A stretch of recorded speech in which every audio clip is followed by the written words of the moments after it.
আসসালামু আলাইকুম, আশা করি সবাই ভালো আছেন। বর্ণবাজার থেকে আমাকে একটি গিফট পাঠিয়েছে। এটা আসলে প্রাইস তারা রাখে নাই, বাট আমাকে বলছে যে সম্ভবত 0.5 কেজি। আর এটি বর্ণবাজার থেকে পাঠাও কুরিয়ারের মাধ্যমে পাঠিয়েছে। 180 টাকা ডেলিভারি চার্জ হয়েছে। এরা আমাকে আমি যেহেতু বর্ণবাজার থেকে গুড় কিনেছিলাম, তারপরে আচার কিনেছিলাম, তো আমি জানি না, জাস্ট আমাকে একদিন ফোন করে বলল যে স্যার আপনার জন্য একটি গিফট আছে বর্ণবাজার থেকে, আপনি কি স্যার রিসিভ করতে চাইবেন কি না একটি জলপাই আচার। তো আমি বললাম হ্যাঁ, কেন নয়, কোনো সমস্যা নেই।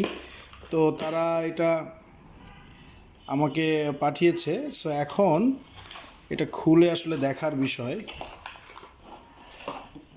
আচ্ছা, এটা হচ্ছে জলপাই আচার। নাইস। এটা জলপাই আচার।